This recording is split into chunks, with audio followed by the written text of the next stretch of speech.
Today we're going to walk from Talbot Square in the centre of Barmouth up to St John's Church and Art Gallery, and up to the abandoned farmhouse Gellfechan, which is behind the trees somewhere. So we're in Talbot Square, just up from the railway station. Then we've got LL, DIY and the garden centre. And as I say, we're in Talbot Square, named after Fanny Talbot, who donated to the National Trust their first property. There's a sign about it there, and there's a link below about my walk to that property. Anyway, we're going up that road there to the art gallery and the church. These buildings here, they were quite recently built, and I remember when they were built and this bank was excavated and it was mostly sand, so many decades ago this must have been sand dunes. And there's the art gallery behind. The art gallery and the church were built with money from the Perrins family of Leon Perrins' Worcester sauce fame.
You know, the exhibition this year is called On the Birth and Death of the Gods.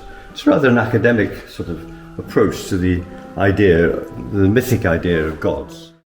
And it starts here, and it was sparked by this piece of sculpture I saw years ago in the Hayward Gallery, I think it was. And I wondered what on earth it was all about. But now I think it's a very useful image for the believer. Half the head is covered. One half is the normal animal with its eyes and its smelling and its mouth, looking out the real world. The other one, it's as if something's grown over the side of the mind. And inside that, there's all sorts of thoughts going on about the nature of the world. This part here talks about how long it's been taking place, this development. How long is the life of man? And it talks about that idea where you put a picture of yourself on a wall and your father's photograph next to it, and then your grandfather's and his great-grandfather's and so on. You keep doing that. If you have a long enough wall and you have good enough pictures, there would come a time when you'd be looking into the face of a fish. That's our longevity. Because we're all descended from fish. Well, we're descended from all the other creatures as well that are between the fish and, you know, the reptile, the primates, everything. But they would all appear in the wall as well. But eventually, you'd be looking into the face of a fish. And it's wondering when did appear in that sequence, that enormous sequence, the first supernatural creature. when did the first supernatural creature appear?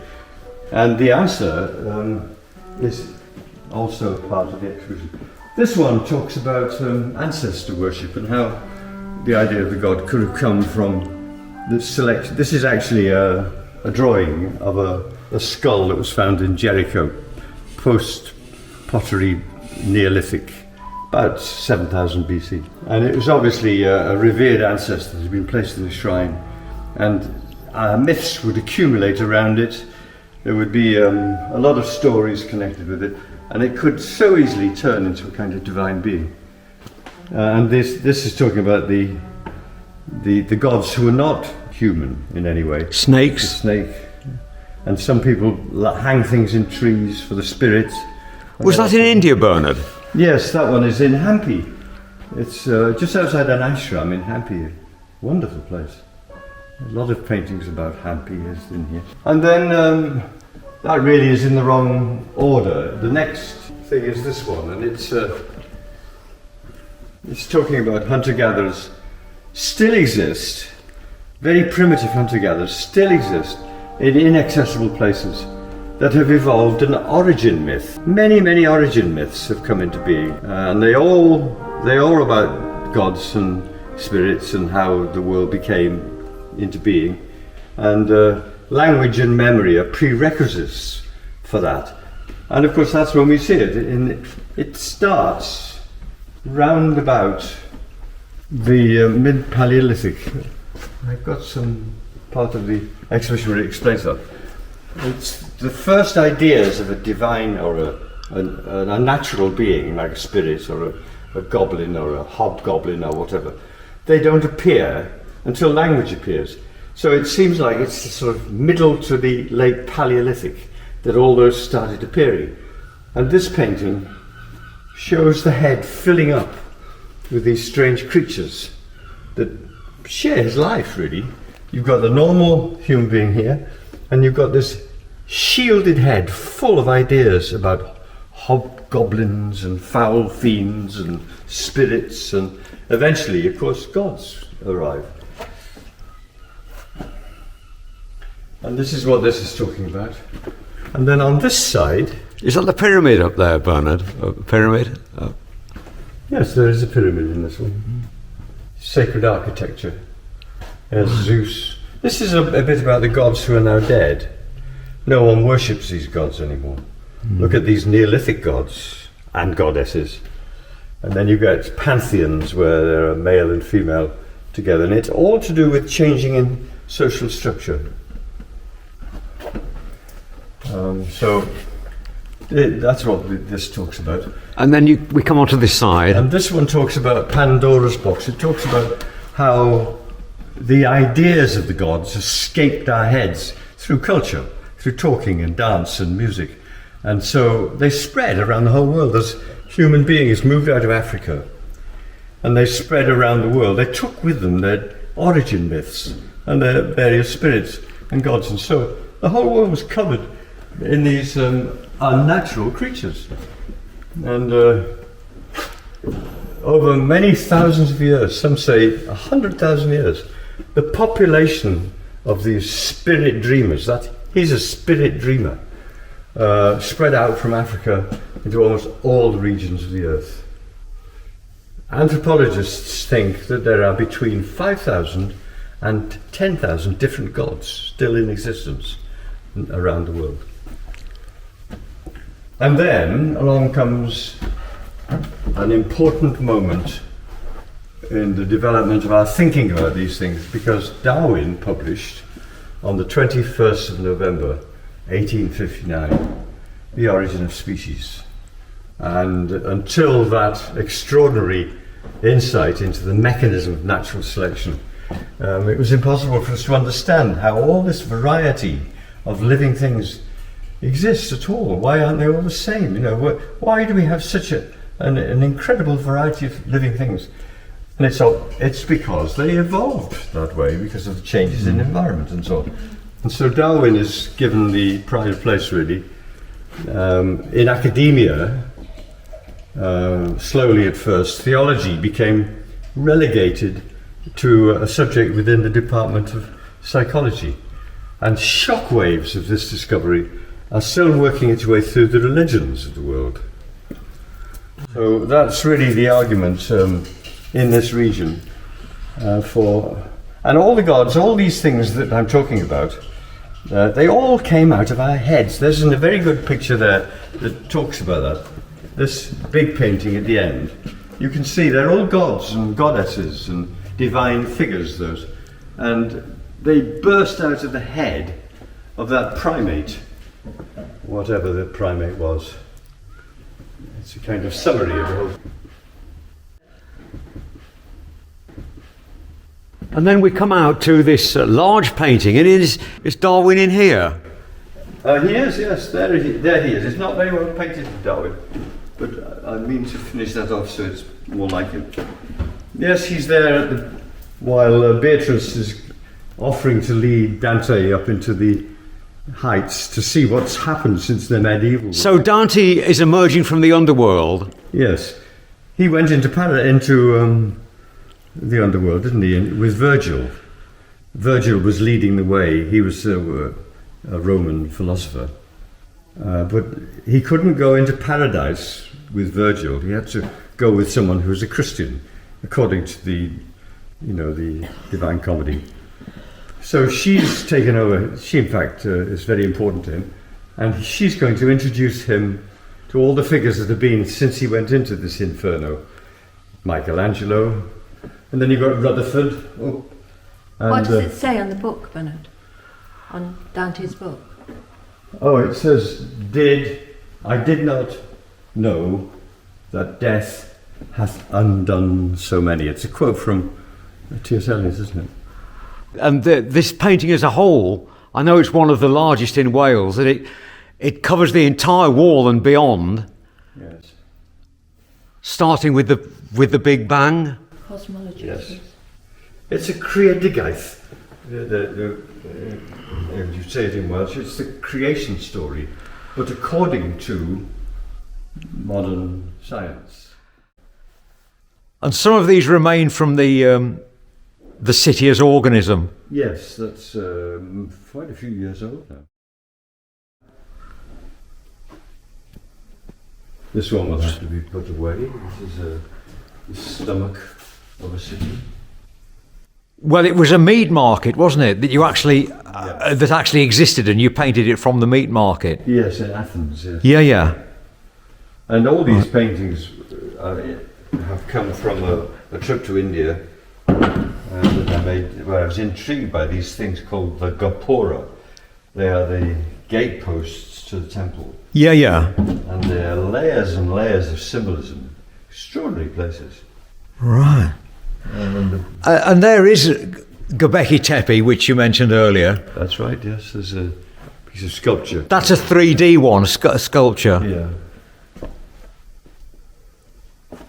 And there are the people coming out, which are grains of rice, are yes, they? One of them is emagrass and the other one is corn. Oh, right, okay. Yeah, so that was what, you've got the hunter-gatherers coming in at this end, because the people who built Göbekli Tepe were actually hunter-gatherers. Yeah. But by the time that process had gone through, the Neolithic had started, and so farming began, and so it's another historical piece here. And of course we've got some printing stuff now, some Charlotte stuff. Scarlet stuff. Yes. Scarlet. Yes, I think this is a press she's selling. Whoa, who's got room for that? Anybody? There is someone who wants it, I think. She was telling me a day or two ago. Right. Yesterday. She was saying yesterday. She's got someone who's interested in it, Yeah. Okay. Well, thank you, Bernard and Reyna, for giving me this preview. It's a very early preview. So we leave the gallery and carry on a little further up the hill to the church. The church is a big, fine cathedral-sized building, built in the Perpendicular style.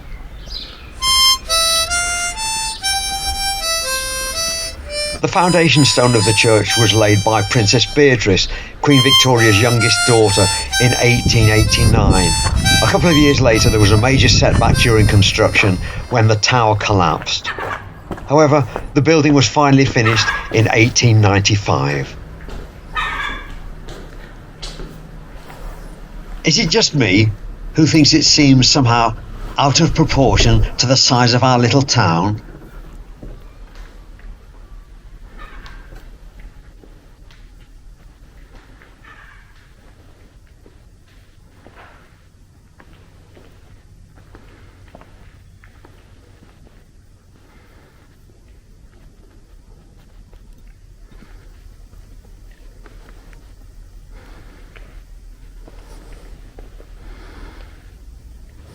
The church is usually open for visitors from 10 until 3.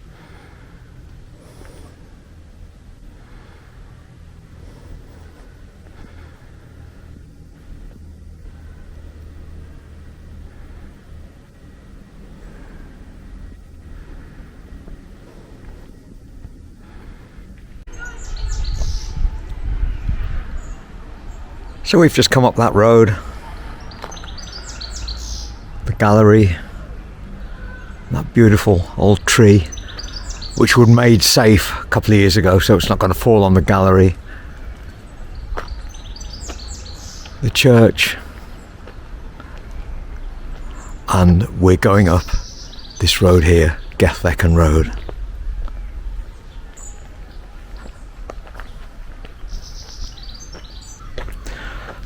Up the steep hill, for maybe 100 metres or so, and there's the footpath sign indicating this path off to the right, on which we're going to turn and walk up.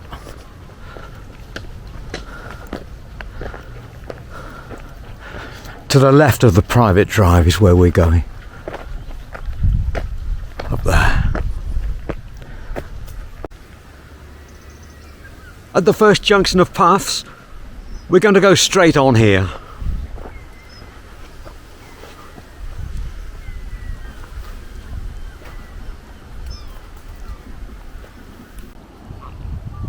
How's that for a view?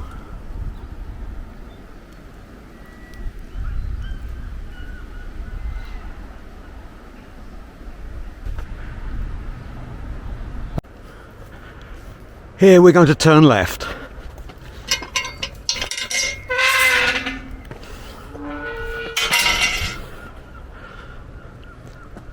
So we're on the Barmouth circular route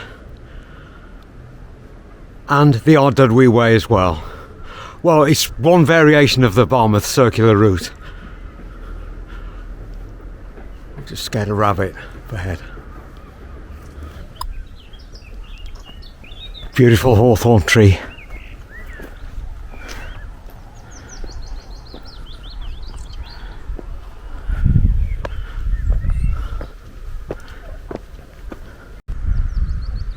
The remains of a bench. We're going to sort of swing right here. In the distance, I don't know if you can make it out, the flag fluttering on the peak. Welsh flag fluttering on the peak. But anyway, we're going up here.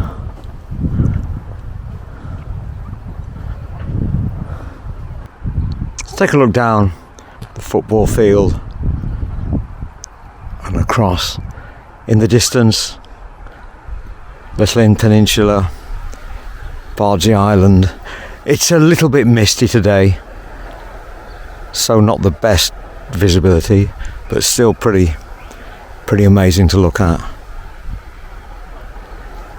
Anyway, on we go.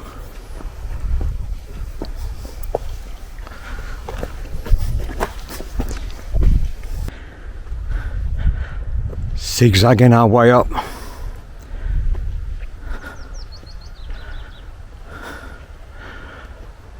Past another signpost. Bearing left this time.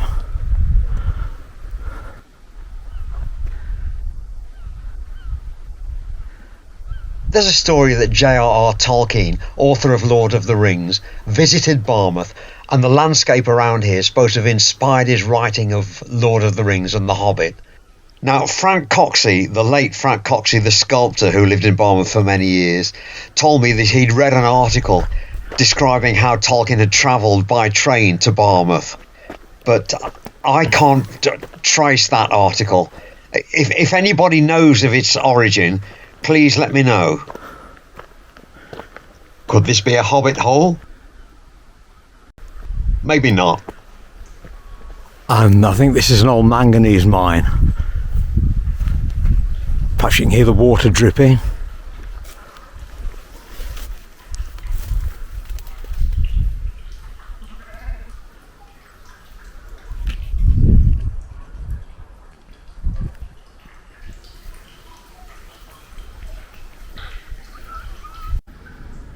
Are you in there, Bilbo? Gollum?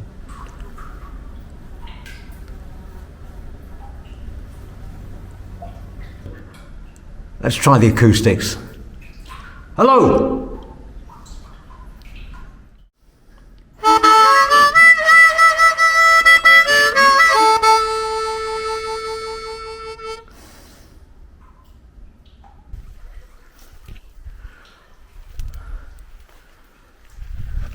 Looking at maps of Tolkien's Middle-earth and of the Barmouth area, there are some similarities of place names. For example, could Harloch have become Harlinden?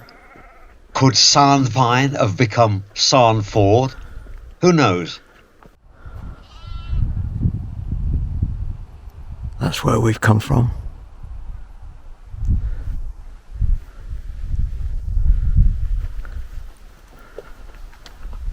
Nearly there now. It's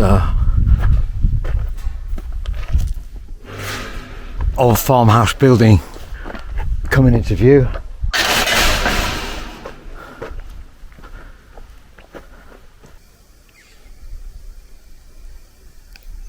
There's a kite there above the farmhouse.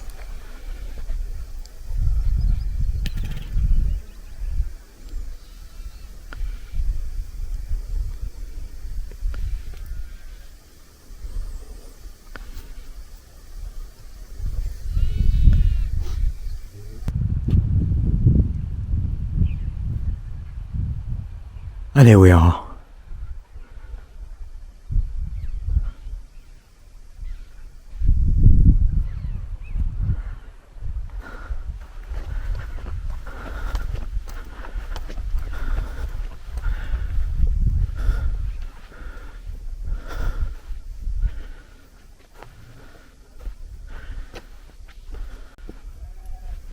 Oh, I didn't mean to disturb them.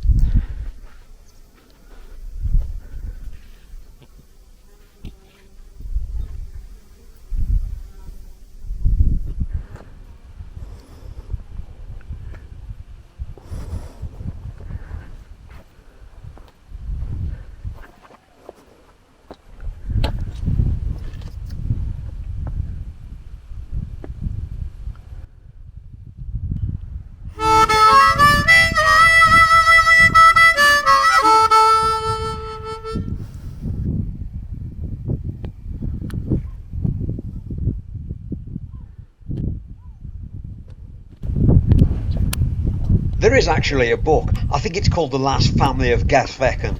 It's by a lady called Carol, who was one of my mother's carers. Now, I've got the book somewhere, but I can't find it at the moment. But I think the last farmer up here was Carol's father, Mr. Glyn Owen. I can remember Glyn Owen in his later years when he had a farm down by the coast at Dyffryn.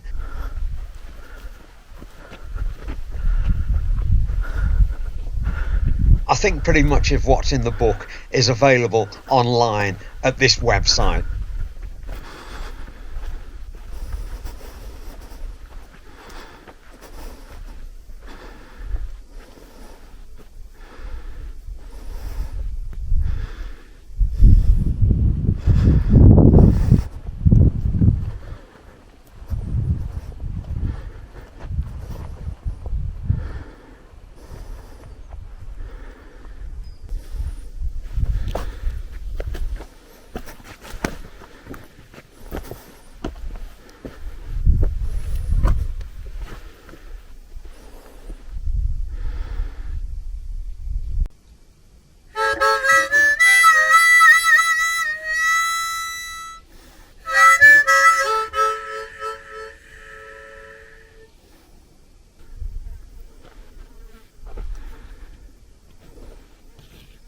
These are the only two people I saw on this walk, on the Tuesday after a bank holiday.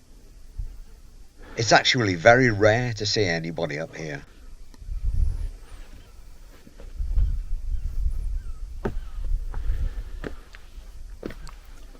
Go out the way we came in.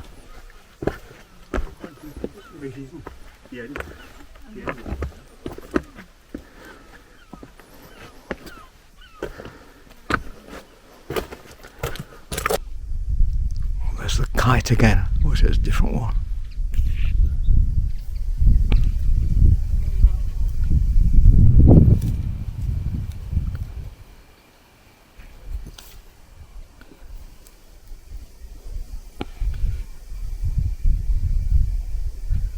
They used to be very rare. They may have been extinct or nearly extinct at one time. And let's go back now, past what I think are the old pigsties.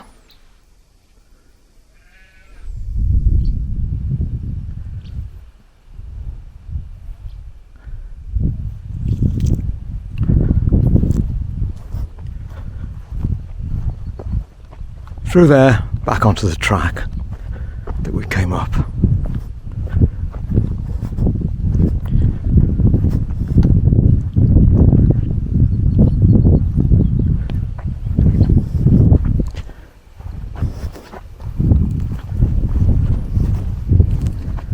Some old farm machinery there.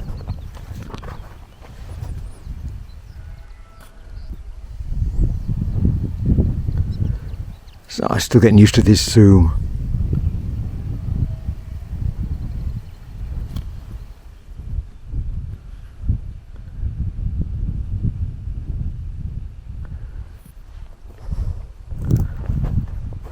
Let's head back. Oh, there's a lamb on its own.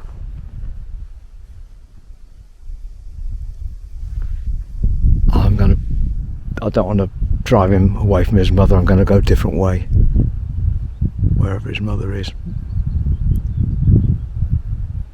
I'll cut through here so as not to scare him.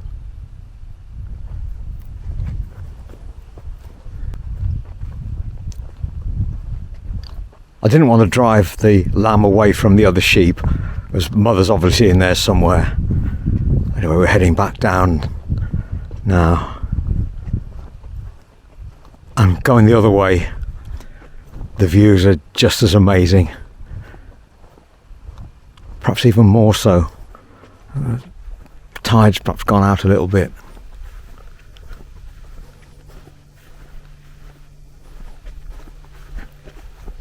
So as we head back to town,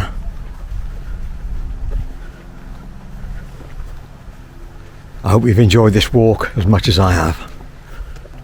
Thanks for watching.